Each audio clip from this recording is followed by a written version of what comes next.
but we've seen Gragas go mid lane in Europe. We've seen him go jungle over here in North America. We've actually seen him play support in Europe as well. So there's always the tiny chance that it's the flexible lane, but it's very likely he's top lane here. Zenith taking their time with their first set of picks, hovering Caitlyn the entire time. But you got to figure out if they actually want this one here. This is a very slow champ select. These guys are making sure they get exactly what they want. And a minute later, it is Caitlyn. Yeah, that makes perfect sense to me. Granted, they won't have a hyper carry here, so I want to see if Easy still picks up a Nivea, and if Acadian still picks up Trundle and they go for a wall composition. I don't know if they'll go for it because Caitlyn's damage isn't comparable in the same vein as Tristana or hyper carry like Kog'Maw. Right, I don't think you have to play a big peel comp. Caitlyn's safe enough as it stands. That said, Nivea has really good damage. Nivea's a fine champ to run. You've got teams like Alliance are happy to run her with kind of any composition, and it's wonderfully powerful, and if you're frogging, it's good. I do have to point out as well, we talked about it a second ago, but Acadian's Tryndamere is available. I feel like Trynd works okay against Gragas, but maybe the displacement's too much for the melee carry. Maplestreet grabs Corki here for himself. He grabs Corki because that's the next thing that he's able to fall back on. And we heard Vasily talking about how he was playing pretty toe-to-toe in that Corki Lucian matchup, but the TPs were a big thing for him. Yeah. I think Team 8 might go Nocturne Twisted Fate here at the very end. Ooh, that's all kinds of interesting. There's definitely a real chance they can do that and play like a whole bunch of pressure. The only thing that gives me pause there is just that the Zenith lineup is pretty safe so far. Yeah. Morgana is the typical counter pick to Braum. Caitlyn is super safe on her own. Elise can dodge gold cards all day as well. So there are some things that would fight that as well. The other thought I have for the Zenith comp is, again, because Tryndamere's up, you can pick a team that's very, very wave cleary. Grab a champion like Ziggs here for the mid lane, something that can just get rid of minions and allow the freedom for Tryndamere to 1v5 the rest of the game. And I want to know what exactly Zenith keys into. And they could take away the Twisted Fate, but no, it's going to be the Morgana Ziggs here for the wave clear. All right. And trying to prevent that, exactly what you said coming into it. So, I mean, they're well set up to be defensive. They're very safe. They're very defensive here. They're looking for the wave clear and stopping Team 8 from pushing in, who are known as a very early game team. When they beat LMQ, it was very, very early on. Yeah, true. Look at that. There you go. Got our picks in here. That's awesome. So we got this going through. I'm just happy. Nailed it. It just makes you feel so good when you crystal ball that stuff. Yeah, Nocturne TF. Okay, so Team 8, throughout the Challenger Series, whether they've been playing tournaments outside of the Riot events the last couple of weeks, or even stuff within the round of 10, round of 20, they've been playing these aggressive early game teams. Things with a boatload of pressure, saying we're going to outsmart you, we're going to outwit you, and we're going to keep the pressure on and crush you guys with kills. Team 8 has that type of comp here where they can keep the pressure going in. Zenith have a very different sort of priority here, where it's like if they can weather that storm, I feel like they actually outscale here. I do expect the trend to come through. It will be hard from the team fight with this, but I do want to see how this matchup goes. And they're just going to hover on Scar on her, but I feel like Trend makes the most sense here. Yeah, I'm going to talk a little bit more about this entire matchup that's locked in here for Team 8. Yeah. They have so much map mobility and map control right now, and also when you use the Nocturne ultimate, it's very hard to see where the Twisted Fate is coming in on. You can come into a bush and you'll be like, oh wow, now he's in this bush. Just randomly the Twisted Fate appears behind you or in a spot that you have no vision of anymore. So this is a great composition that they've brought here together. Porpoise Pops was always known for his Nocturne play in the jungle, and he falls back on it regularly, even though it's not a typical meta champion right now, because he just has that type of presence of mind about the map. Now it's going to be the interesting case then for Team 8 if they can go on in. Zenith actually doesn't go for the Trend. I'm sad. I wish it was, but he's fun to watch. It is Trundle, though, so he's actually picked that every single game they've played so far. The interesting thing is, yeah, it's not a type of team where you're like peeling for Cog forever and ever. It's not, you know, the comp they were running with Genshu before. So I do want to see what Trundle does here, because we have not seen Trundle basically at all since Gragas came back into the picture here. I know Gragas tends to build tanky. Well, some of them do, right? So like maybe you get a bunch of stats you can steal. I know Nocturne won't. I know Dota won't ever actually have the real stats to steal from in the first place. So I want to see what the Trundle actually accomplishes here, because it doesn't immediately make sense to me. Yeah, it's also a very different composition here in playstyle from Zenith eSports, because now they have Jessica Jung, or GG, JJ. We ended up saying that Genshu was their linchpin previously. Now, completely different champions in the mid lane, in the AD carry position. Top lane's the same. Yeah. Trundle versus Gragas matchup. You steal AD from him, and resistances. It's not really a big deal. Yeah, the risks are low for a while.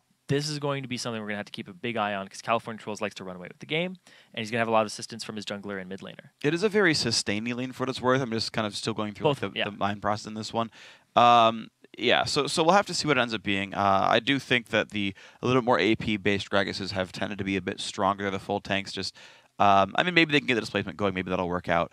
I am a little bit worried about the total damage output of Zenith. I think they have some. Honestly, Ziggs, of course, a very high damage champion. The fact that I feel like Zenith's bottom lane is set up for success, Kate Morgana just together is strong against Braum Corki. Okay, Braum can block some Caitlyn Qs, Braum can block a little bit of the damage coming out there, but in general, you've got so much poke ability and so few ways to get in from Braum Corki. The only really saving grace here is that Maplestreet could break Black Shields to let Braum get in. That's actually a fun little synergy there where he's like, hey, I expect this counter pick here, I expect this to happen through, so I'll break Black Shields for you. Oh, cool, new kind of games coming in there. Same with Kog'Maw if you wanted to run him, for example. Some of the magic damage AD carries have new synergies there to think about when you get these matchups, and that's a little fun mind game to play and as you go into the game. But again, I think it just comes down to the fact that like Team 8 realistically are a very mid-game power spike focused team. 20 minutes is where all their playmaking happens, and if this all fails because of the high amount of disengage, and I guess maybe that's the reason for Trundle is just pillar and walk away, they've got to be really scared about Ziggs Kate. There's a lot of engagement here, though. Yeah, from Team 8. Of course, you have Gragas Barrel, you have Braum, you have both of those ultimates that are half global, I guess, half a map. Big thing here, though, is the map pressure. Because Dodo's going to roam. Last time we saw him on Braum, he roamed around mid every time he got the opportunity to, and he just left Maplestreet alone. Even when it was 2v1 and Maplestreet ended up dying, Dodo's like, I'm going to go make something happen mid. Yeah. They pick very self-sufficient 80 carries for Maplestreet so that he can do that.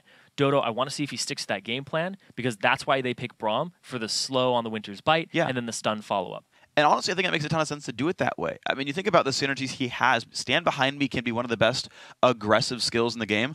One of my favorite lanes is actually Braum Trist, because you can both jump in and you get like the double slow and the guy's like screwed. This is why no challenger team would want to have Phreak on it. I like rocket jump in every time, and I'm not as good as Vasily, so it's going to fail. But yes, you're right. Don't hire me. I'm a bad player. But the fact that you can jump in on TF, and one of the risks of TF, right? And it's the reason you have to like buy Zhonya second anytime you're on a team fight is I'm going to jump in and then be in the middle of your team. Yeah. If you jump in and Braum gets to show up and shield for you, TF gets to put some damage output down. If Nocturne dives in and Braum gets to stand behind me on top of that, suddenly Braum's in range to contribute a lot of threat, and they're as you talk about Dodo 8 leaving the bot lane, going to roam towards mid, which I think is probably the ideal target there, leaving Maplestreet alone on Corki, who is safe here. They get a lot of playmaking potential. There's a lot of ways to get in. You mentioned Gragas ultis, everything else like that. I agree. There's a ton of engage. The question just simply has to get back to, will it actually land? That's just ultimately the question. The last game we cast of Team 8 was them facing off against Elements' team, Area of Effect in the round of 10. That was like a 70-kill game. Like, they fought constantly, and honestly, AoE held some decent fights in there, and it's like, you assume your competition gets better as time goes on, right? You go further down the tournament. Maybe the disengage just does work. It's a bunch of long-range champs with escapes. Yeah, and Team 8 has lost to teams that have been lower seeded before. For previous tournaments, they went against Necrophantasia round of 20. Dropped the game. Exactly. Yeah. They dropped to something. They dropped to it because they weren't familiar with the strategy. Now, if they're facing a different strategy here that they just can't really get their heads around, it's like so much disengage, but we can't engage on them, it may fall flat for them. We'll have to see what ends up happening here. But they did face each other on the Ranked 5s ladder about 3 weeks ago. You know, it was a little bit of a different patch, but Team 8 won in 20 minutes and 39 seconds. Yeah. It was a very quick game from them. Yes. But Zenith have since then gotten GGJJ. Yep, better players. See if that ends up working for them in the bottom lane. Let's see what happens. Right now, Hakuho and Dodo chilling next to each other. Interesting to note, Dodo, I feel like he went deep defense. So, I mean, he didn't go deep utility because they're missing out on, they're at 2.3 instead of 2.4k gold. So he didn't go utility. So Dodo's going to be poor this game. But also the fact that he doesn't even have biscuits is surprising to me, because then I feel like he hasn't even gotten 9 utility either, because there's no other point you'd want at 9 points. So it might be like a gigantic, like 27 points defense tree Braum, who just wants to be this meat wall, and hopefully he can scale up with items. See if it pays out, but It's unusual. Zenith are being very defensive right now. They ended up sweeping a ward that was on the left side of their red, and then they ended up putting down their 3-minute ward that was in Wild Mimo's inventory. So that's why he has that 1 CS and that increased vision on that side of the map. But now, Dodo, Cali, and Maple all on the top side of the map, giving away information. Well, look at this. Team 8 looks like they're going to be looking to initiate a lane swap, but also get a 3-buff start. That defensive setup by Zenith does not punish Porpoise Pops for starting at a zone red, and is not going to stop this invade on the north side as well. Great level 1 by Team 8. And they had all the information there from Zenith. They knew what was happening, they knew what was going on. And this red buff, are they going to give it to Maple or are they going to give it to Cali? Well, in a 2-on-1 situation, I feel like you don't need it on the AD carry. He's got nothing to fight for. Calitrolls has the chance of jungling a bit faster, maybe, or finding these plays to make. This is a very smart play by Zenith. I mean, the thing is, you normally go for this buff anyway. Porpoise shouldn't have even gone for the race. The expectation is that Zenith comes down for him. Yeah. They're going to be very disappointed here for Wild Mimo, because he won't get a red buff at all at this start. And meanwhile, California Trolls, he's doing the jungle. Very slowly, though. He's taking a bit of damage there. He's got a barrel again. He'll heal up. So the red buff does now allow him to jungle a little bit faster. Just that damage does add up over time. So I was talking with California Trolls, and his criteria for a good top laner, and this is one of the reasons that he's actually becoming more and more involved in the meta top laners, is because in 2-on-1s, which are apparently still existed because teammates forcing one right now, he needs somebody that jungles. That's why Vladimir, even though it's in the top of his champion pool, and so is Fizz, he won't play them because they can't jungle solo at the start of the game. When you see just what happens, he's level 2.5 basically. Porpoise Pops chilling out with the rest of the team. Dodo 8 has already made his way towards the mid lane as the AD carry Maplestreet is just chilling out there. And Calitrolls is going to try to hold this 1v2. Now remember, in 4.11, there are 2 big changes to point out for this patch, because one is the range on experience on lane minions is higher. TP going top, Dodo roaming mid at the same time as the other support. So Hakuho is here as well. And they're just going to devolve this right away into 1v1s there with the top laners trying to catch whatever farm they can under turret against the AD carries. Potential 3-man mid, but it's actually going to be these guys going back and forth looking for 2v1s. Uh-oh, this is actually not going in on it. He has the red buff. This is actually pretty scary Porpoise is on the other side of this, too. Yeah, this is not good for Caitlyn. Flash still on Cali. That Q actually came out late. She stopped herself. Nice flash body slam. She's dead. Nicely done. First blood coming in just after 4 minutes, and Calitrolls, the red buff Gragas, actually pays off. And that's really big for Team 8 as well. Calitrolls is the shot caller. When you're shot calling from ahead, so much easier to do, and they start getting themselves some of this dragon control. They recognize the support Hakuho roamed mid to match Dodo's, immediately take advantage of that. And that's one of the reasons I like CC top laners in 2v1s as well, because they actually provide threat if you leave your support out of the lane. Complete lack of wards, easy to get the Nocturne in. Really perfectly played by Team 8. Yeah, it was one of the things. It was, can you jungle? Do you have gank assistance? Do you have some type of sustain? And do you not run yourself out of mana? That's like another one. If you're resourceless, then you're fine. Hey, worked out. That was the kind of gank that Shyvana would not have helped Rekton possibly either. So hey, very well done there. Calitrolls making things happen. Mimo looking for a little bit of pressure in his mid lane, but right now not going to just find that. Easy keeps some wards down to keep this lane safe. And no surprise that Ziggs is up in CS here, but the problem is the rest of his team not doing so hot. Yeah, now it's going to be the 2-on-2s. Nice. Yep. Style points. Hey, lost some health, but hey, at least he looked cool. Hey, he got out of the Tormented Soil.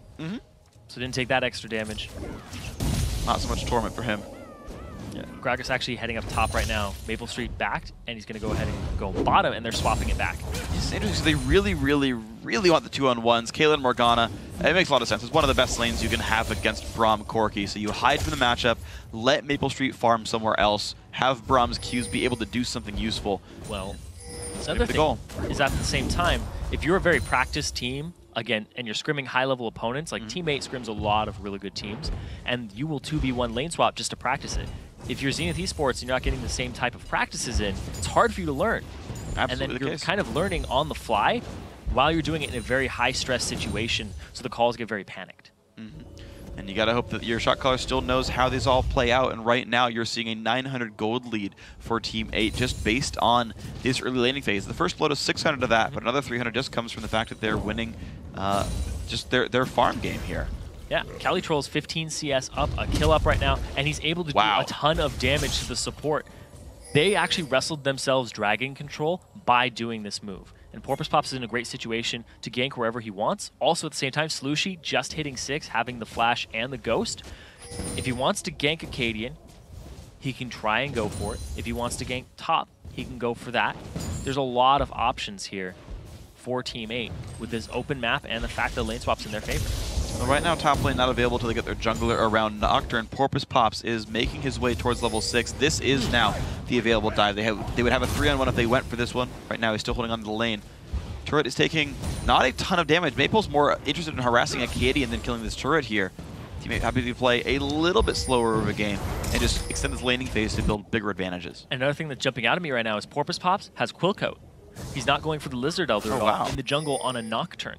Instead, he's going to go for the extra vision early and see what he can do to contribute to his team in that regard. Interesting. So Nocturne's going to be a tank here for the lineup. I want to know how much of it is frontline, how much of it is going to be damage dealers here. Calitrolls is going to open up with Rod of Ages, it looks like.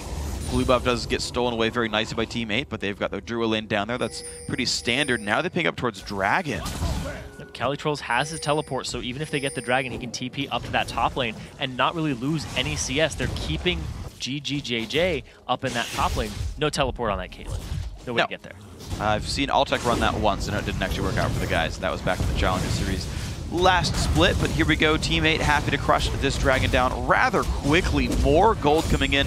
Now a 2,000 gold lead by 8 minutes. Very nicely played by Team 8. I'm thinking about it more and more, and Porpoise Pops, he's just trying to get very tanky because it might mean that Calitrolls is going to go Rod of Ages and then just go more damage.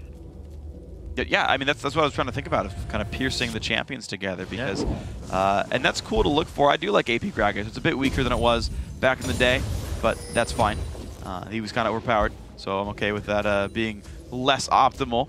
I do want to see how he transitions out of the laning phase, though. He's not really getting into these brawls. He'll just be, surprise, I'm in team fight, knock people around. They're trying to keep this river warded as much as possible so that Slushie doesn't roam. Because right now, it looks like he wants to roam and get this blue and then possibly make a gank afterwards. Haven't seen his first Destiny yet. It's true. I know whenever I play TF, I always hope that I can get my first blue before I ult the first time. The 10% CDR is actually a pretty significant chunk off that cooldown. You always feel bad when you ult out and you're like, well, now I have blue, and won't even be up for my next ult either.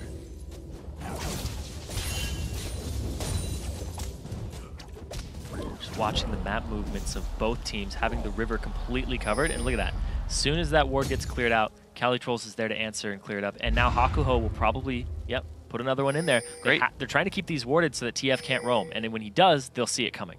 Yeah, you can see very good warding has come out for Zenith to prevent that. Slushie being held down pretty well. His CS, though, still holding close to equal, so Easy's not exactly making progress in this lane. Even this ward right here on Slushie is really huge, the one that's in the lane, because that will show whether he goes left or right, right in front of his turret. Like right now, they wouldn't be able to see him because they have no minions, but because of that ward, it allows them to get tabs on TF.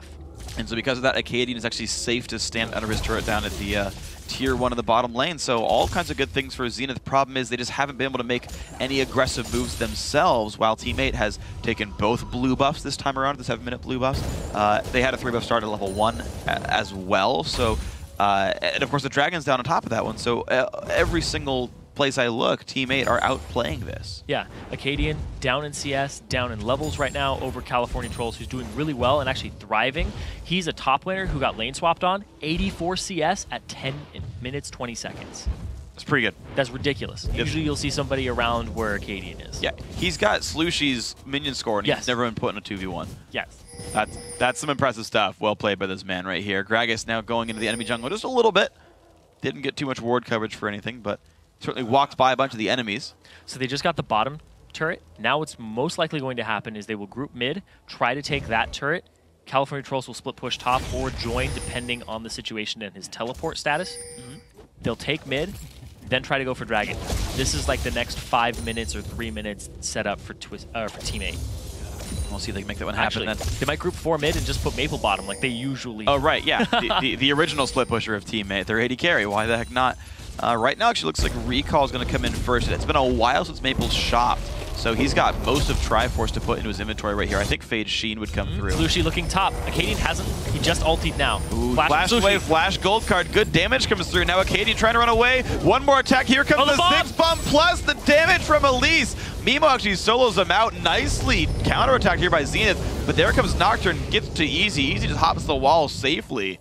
Good gank there from Wild Mimo. Helping Acadian out. Acadian trying to back into the turret, and he does. Has his teleport available, so he could get back to this, but it's a tower that might go down before it actually completes. Looks like Slushie will be able to get this one pretty safely. And I actually question, man, what's Trundle going to do? Turns out Trundle's going to 1v1 this Gragas.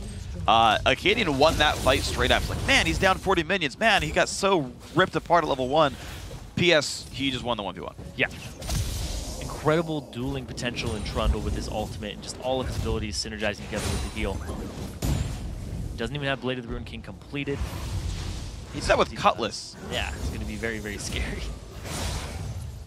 All right, well, Calitrolls, he now has that death there. 92 minions on him. He's still farming best he can, but I do want to see how this pans out. Zenith eSports now, they are clearing away the wards. They want control over Dragon. It's in a minute 30. They have the rough timer on that. They have a lot of wards around this area too, but they're getting swept out now by Teammate. They have a lot of wards that are defensive in their own jungle too.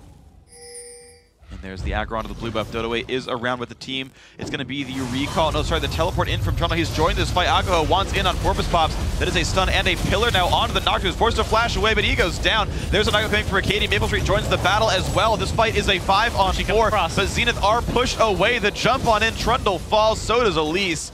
And Team 8 find the battle back anyway. Just the AoE abilities and ultimates available there. Hakuho using his on only one person and not even getting that person down. Porpoise Pops ends up having to flash and gets dropped, but now they are able to get themselves the blue and some more control, and it looks like the mid lane is what's in their sights. And with a 4,000 gold lead as well, the team not completely ready to defend this. Easy is there, and he is Ziggs. He's got some wave clear. I want to know just how much Teammate actually gets to claim from this then. Right now it's a couple mini waves dying. Here's the next attempt. Easy could ult this to save the turret a little bit better, but he's forced to back up. There's the ulti. Now will they tank this? Yep, 2 more minions show up. This is going to be the turret claimed very securely by Teammate, using that 4v3 on the map to claim the turret. Now the question is, do they back? Because they have 20 seconds on Dragon. If they back now, they forfeit it. Nope, they're going to be forced to stay. They've got one more wave to clear mid. You're seeing Slushie walk up for that one. GGJJ, similar idea here for the bottom lane, but the sweepers are out. The ward's going to be coming down. Tri-Brush going to be looked at, and uh-oh. And they're going for GGJJ. And the flash, the net, but it's still going to be right on top of Slushie's ultimate. Black Shield comes in. Will it be enough? No, it will not. Slushie picks up another kill, and that is now a very secure Dragon. And the Dragon's going to go over to Teammate. Almost definitely. Wild Mimo, he's looking for something else at the same time. He might just get a blue. Has a little bit of a consolation prize. Well, Acadian's looking for a consolation prize of his own, going to the top lane to push this turret down. Teleport is up for Calitrolls, but he's actually forced he goes to top. teleport. Yeah, and will he get much? He's got the turret low. Acadian could have stayed to kill this. And instead, he's actually now stuck on the wrong side of the map. Cali chases this. He might go straight into Wild Mimo. This is going to be interesting. Yeah, Elise is lurking around. There's no wards on the northern side at all. Minion Wave's not going to be pushing in to drop turret aggro, though, so Acadian's going to have to take some damage for this one, but it doesn't even matter. The knockback doesn't mean much and just gets bursted through. Well done, Zenith. Yeah, it's a good map rotation there by Wild Mimo to pick up the blue instead of going and trying to contest the Dragon, and ends up where the TP was and no ward coverage. Yeah, exactly. Beautiful play by Zenith to get that one back. They are definitely fighting tooth and nail. The problem is they just keep falling farther behind because of objective control. 5,000 gold lead for Team 8. Even though they're getting answered back on, these guys are still making the better choices. Yeah, they're making a lot better choices across the board in the early game. They played the lane swap a little better. Granted, Zenith eSports are doing pretty damn well. Yeah, they are. Considering their position and how much people kind of voted against them. On the website, too. It was 89% for Team 8. Team 89%. Yep. Versus Zenith, people bought at 11%. It's a best of 3, first game in, feeling your opponents out. 4K up at 15 minutes. We've seen much larger gold leads in these types of matchups that people thought were one-sided. Sure, but right now it's still a lead you gotta really consider here. Team 8 doing the best they can. 2-0-1 on the Twisted Fate that did come through. Maplestreet as well, 1-0-2 in the Corki. They tried to ban away his Lucian. They picked away his Caitlyn. Looks like the Corki's doing just fine, to be completely honest. There's these jungle builds across the board. Wild Mimo going with the Spirit of the Spectral Wraith on Elise. Porpoise Pops going with Hex Drinker second item. I'm surprised by Hex Drinker second, to be honest. Yeah. So I understand a lot of it in that he's not actually buying more health. So if he gets Trundle ulted, it actually doesn't affect him nearly as high. So that's kind of cool. And he is facing multiple magic damage dealers in the Ziggs, Morgana, and the Magic Pen Elise. So I do understand the choice of resistances. But it's a weird mix of like adding damage in midway through. He's using the ward from the Golem very effectively, and Slushy using his ultimate effectively as well. Canadian puts a pillar down, but Ultimate doesn't block Cali. anything to jump over the wall. There's the Ziggs ulti. The knockback into a Canadian is beautiful, and the burst comes through. Slushy 8 now on a killing spree. Corvus Pop's got to be careful, though. He's in the middle of 2 enemy champions. Hexbreaker already pops. One shot to go, and lives up to his name. Porpoise pops right there, thanks to Ziggs, who gets jumped up in the air as well, but Easy survives it. Now GGJJ, the ulti in towards Calitroll's not going to hit him, actually blocked up, and now Mimo forced into the air, chases down, can't get it. Maplestreet with a great rocket to chase him down. Now Slushy jumps in with the flash, finds another gold card, the wild cards to follow, and that is another good fight. Teammate coming out just slightly ahead. Wild cards are easy to follow, but that team fight was not. Maplestreet ended up flashing in front of the ultimate, the ace in the hole. It was a really good play there from, and blowing his heel to try and keep California Trolls alive, and succeeding with it too. They end up getting wave clears, extra damage, and extra kills for themselves, making it a 6.5k gold lead. And it's just a number that keeps on growing with these guys. If you watch that fight again, though, it was freaking awesome. So he goes very aggressive, but he doesn't have the backup and gets surrounded with the flash cocoon. Gets dropped here, uses his Duskbringer offensively instead of defensively, still gets popped up. Cali comes in. Easy almost dies right here, but then Maplestreet, they make the call to defend him. Flashes right in front of that, ends up getting the heal off and saving his teammate there. Blown him up with a rocket. Yeah, he saved them both times. The flash and the ulti were required, I think, to keep Calitrolls alive. So great play by Maple in that fight. Triforce, sorry, less per second, I disagree with, but Lisa's in-game play is good. It's very strange. The odd bro coming up big. General odd one, but it's Major Maplestreet. It is an odd item, but at the very least, that one I know about. Slushy is going to hold the bottom lane, though. Looks like you've got so many available split pushers. Gragas with TP, Twisted Fate in general as a champion, as well as this Corki that Maplestreet likes to play, the escapable high AoE champion. So I do want to see actually who gets the solo farm at this stage of the game and who's part of the main sort of crew. You're going to want some type of wave clear with it, but of course they all have their solo laners can. I'm counting Maplestreet as the solo laner at this point. Yep, it counts. He's been soloing probably more than Slushy has. Yeah. I mean, that's not correct because he's down 2 levels. Pretty close. Well, I mean, Slushy's been ganking, so I guess those are technically so Slushy's jungling. Duo lanes when he gets up to the lane. But right now, just looking at the map, Zenith are just so defensive in their wards. They don't have a single ward past the river. That is always a risk. They have no idea where the enemy team is unless they're being aggressive on them. So Zenith's playing very defensive and not trying to get preemptive moves, but they're using reactionary moves to try and get advantages, and it hasn't worked.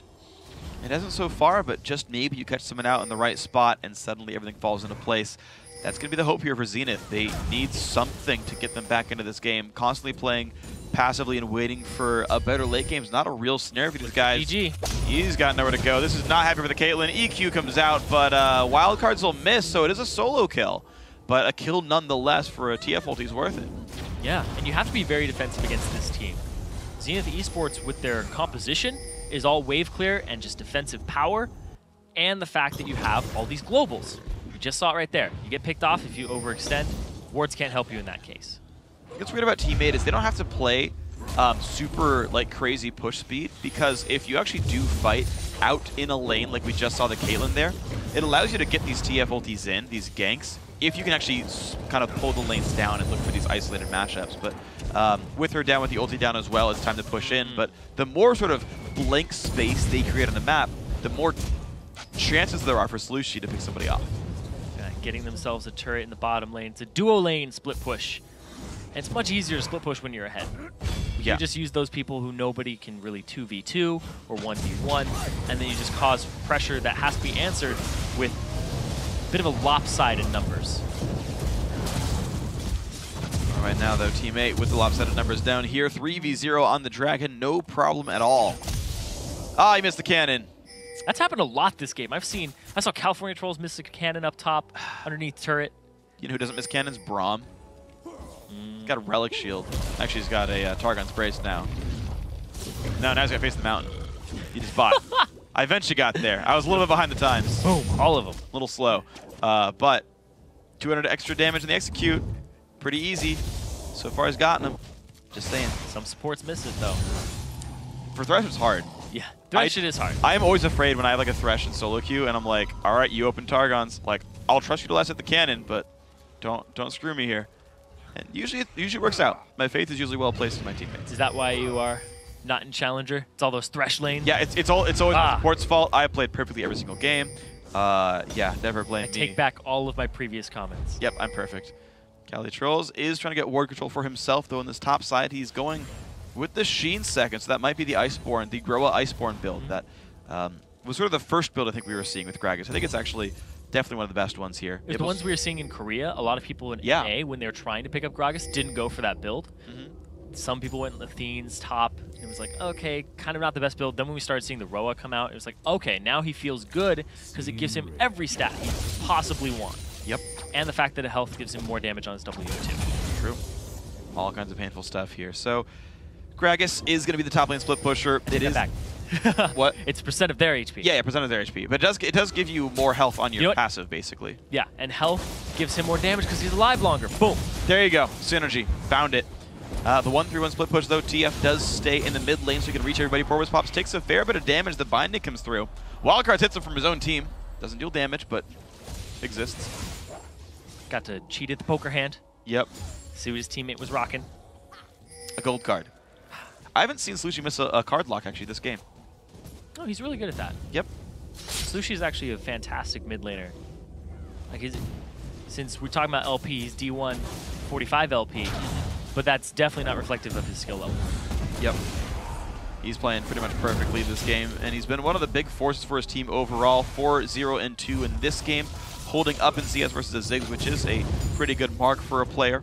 We're seeing Maplestreet right now just continue to split push in the bottom lane. He's still powering up. Infinity Edge likely to be his next choice, but I guess you can't guarantee that in either way. 4 sweepers already out for the team as well. Blue buff still under control. Teammate just strangling the map right now. Oh, 10,000 gold up. He's taking a lesson from Kobe here. Cali_Trolls has Lichbane. All right, cool. Professor Kobe teaching a class. He did. He talked about that one. I want to see how that build pans out for him. Plenty of pain available. 212 AP so far, so it's about 200. Actually, no, it got nerfed, right? It used to be 0.75. I don't remember the Lichbane damage numbers anymore. I don't really play with a Lichbane because you're a jungler. Junglers. AP Evelyn with Lichbane, dog. Don't you know? Oh my god. Ever since the E changed to physical damage, it's not worth it. It's okay. Sad. I think it's a 0.5 ratio. Now I'm just silly for not knowing anymore. I used to know everything about every item. I'm falling off, man. I should retire. Because all your 80 carries build in the Lichbane. Oh my gosh. Yeah, it is 50%. Okay, I was right. Yeah. I just wasn't 100% certain anymore. We don't get the nice little luxury of checking things. No. We're just watching the screen. We don't get our own computers. They don't like us enough. Bottom lane and inhibitor turret going to be attacked down to average speed. We do have wonderful Arthur's voice in our head telling us when things go right. So he told us it was 50%. It's the case. I trust him. Shoutouts to Arthur. Or Aaron, or any A name you want to go for here. We change it up every week. He's displeased with this conversation topic. Teammate in the mid lane, still pushing on. They do bring Maple back to the mid lane here. They've gotten the bottom lane tier 2 gone. Easy is clearing out as best he can. And really, there's just not a lot of turret damage coming through. Teammate are trying to outposition their opponents, but Zenith aren't making it easy. They're staying tucked inside their base, safe from TF. 25 minutes in, playing extremely safe versus the Twisted Fate, and they don't have a single ward past their tier 1 turrets. Nope. It's very dark on that map. They can at least see the routes back and forth between those outer turrets, the ones that are left over, but that is all they get to see. They have no vision of Baron, they have no vision of when Dragon might have died or respawned. The buffs aren't theirs. Yeah, it's a very difficult place to play from when you just don't have information. Every bush could have a Garen in it. Even though he's not even on the map. Yep, this is how it works. Garen is in every brush at all the time. Until you check it. Yep. Schrodinger's Garen. Yep. Usually the answer is no, but sometimes they pick him. But you can't even be sure. Cali Trolls, He's level going for the duel 14, again. same as a Canadian, and that is the exact play he didn't want to make. He goes for the fight, but there is TF. Can he win the 1v2? Actually, I think the answer is yes. Graggers holding the flash, the gold card. Never mind, the answer is no after all. Very well done, Slushy saving his teammate, getting the kill for it. Top lane tier 2 died at the same time, despite being a 3v4. Nocturne comes in, looks Diving for easy. The knock up from Dodo, that is a kill picked up. Look at that, teammate just flip a switch and everyone dies. And look at that, the TP coming in. They're gonna go ahead with a healed up Cali Trolls, going for the turret. Zoom, turret goes down. Distortion boots on the Ninja Tabby just to make sure he can get out there faster. On top of all this, bottom inhibitor going to drop as well. Team 8's got to be a bit careful of Caitlyn. They don't actually stay for the inhibitor. They respect the kill pressure. At the same time, though, they're pushing in that middle tier 2. They're just applying multi-point pressure here. With still a no huge numbers respawns yet. advantage, yeah. It's just now a 5v4, 10 more seconds on Ziggs. There just is no easy fight for these guys. Cali Trolls forced to run away. Caitlyn would not kill him with the ulti. Solution ghosts in, gold card lands, wild cards come out, hits the cocoon. This is a dangerous place to be if your TF flashes. Not going to matter. Kill comes through anyway, 10-5 right now. But this has got to be a bit of a risk right there. Hakuho goes in, looks for Porpoise Pops, gets the exhaust down. That's going to be him locked up. The damage coming through flashes the wall, though, to try to stay safe. Porpoise Pops, though, might not get out, and he doesn't. Easy picks up the second kill here. 5v3 on the map. Maplestreet forced to flash away as well. A lot of summoners lost now by the team. Cali Trolls, though, wants to keep the pressure on. Look at this one. It's the sneaky fat man. Nobody ever saw him coming. Well, they see him now. Gets the inhib. I don't know if he has a way out. Woo! He's got flash. He just does repel, does get into range. The nice knockback. Here comes Easy. He actually did satchel charge the wall, and Cali Trolls gets out. The Puts great a couple escape. of dances in. That was really well done.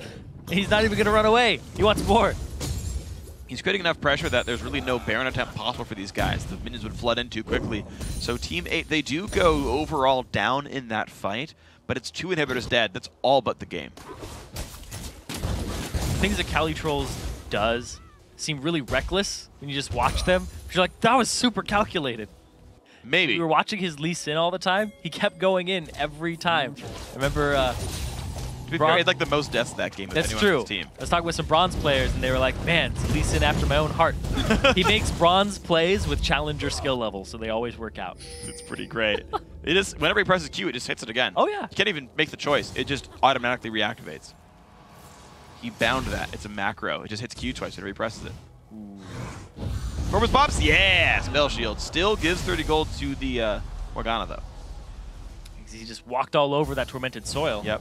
Didn't seem to care. Treading his feet, kicking mud. Yep. I feel like Tormented Soil should make Maokai grow. Just because, you know, soil and trees. If it's tormented, though, it should, like, strangle him to death. I mean, he's already tormented, though, with all the dark magics of the world. Doesn't really affect him very much. Teammate, though, uh-oh, Hakuho, there we go. That's going to be a very unhappy Morgana. The kid about to be unhappy as well, puts the pillar down, but it's still going to let the team walk in on this one. He's got nowhere to go. Gets the ulti down, puts the heals in. Not going to be enough. Slushy helping the team pick up another kill. Now Wild Mimo on the wrong side of the tracks. Cali Trolls just going to chase him out for now. The rest of the team close this game out in a 4 versus 2. Spider lunges forward. Oh, the sliding barrel. Like puts the taunt down, drinking up with the W. Killing Spiderlings. Why not? Get Wild more Mimo gold goes human from it. form. He knows he's dead. And they're killing the base right now for teammate. Same time, he's just chilling with it, making sure nothing happens. GGJJ. Nearly onto the fountain turret, so got to be careful on this one. Dodo keeping the team safe with the gigantic shield, and there we go. Nexus turret's going down under 30 minutes. The game length overall, 13-6. Aggressive the whole time, and Team 8 gonna bring down game 1. About 17K gold lead coming out for them at the 30-minute mark with 1 second. Yep. A little bit over. 39-01. Ah. Still, I gotta say, great game. They played exceptionally well. You called the picks, you know, TF Nocturne gonna play an aggressive style. The first pick, Gragas as well. And it was like, all right, guys, we're just going to wrest control of your map. Zenith a couple of times overstepped. You had GGJJ by himself at the blue buff one time. You had Trundle looking for the 1v1 against Gragas, knowing full well TF could show up at any point. And those kills just slowly but surely did come through. Teammate started to control the game. Yeah, teammate, they aren't taking any risks this series. They're a team that's fallen into too many patterns, and I talked about it last time we saw them. Their biggest weakness has been champion select in the past. I've seen California Trolls pick a Diana in the top lane before and then immediately lose that game because of it. then he's like, why did I even do that? So then he starts going with something he's more confident on. They don't risk their team comp. And that's a big change coming into Summer Series 2 now, is that they're just going to play what they are best at and what they can get. They aren't going to mess around. They're going to go full in on this. And it showed right there with their team comp. They were taking no mercy. Yeah, it's like the old Cloud9 style when they were like the undisputed #1 in North America was like, look, we've got these like 3 comps that work every single time. Until you guys figure out how to beat it, we'll just run it on repeat. If the champion's there, we'll pick it. No other second thoughts about it. Just like, okay, we're gonna do our research for bans, but just this every single game. Ash Zyra. Yeah. I mean, it was good. And right here, it's hey, TF Nocturne. They play the map so well. That stranglehold is hard to play around, as you saw right there. I mean, Zenith have some really smart players. Yes. Some great individually skilled players. A lot of good talent on that team. Problem is, they didn't play perfect the entire game. It's hard to. Teammate capitalized. Yeah, Easy went 2-1-0 on Ziggs. He wasn't feeding. He wasn't giving anything up. Nope. They were warding the mid lane as much as they could. It's just those split seconds where Slushy roams or a gank happens, and then they end up on top, or the team fight blows up and teammate comes out on top. It's really hard to get back from that. 292 CS on Easy, highest in the game. Yeah. He did really well for himself as a farming mid laner and in terms of stats. But in terms of map presence, it just wasn't all there. Yeah, he wasn't able to really leave his lane. I never saw him like roam around and make these kinds of plays. And that is something that, to be honest, on paper, that's the one matchup those guys, I feel like they should win and need to win, is unlock that mid laner to go make plays. I do want to see even more from Easy and see him get something to happen because I felt like everything else just went very obviously Team 8's way. So I think that's one place this needs to outplay. We'll see if they can do it in Game 2. Our team is pinging us to go back for a commercial break, but in return, it's time for Game 2 between Zenith eSports and Team 8, so don't go anywhere.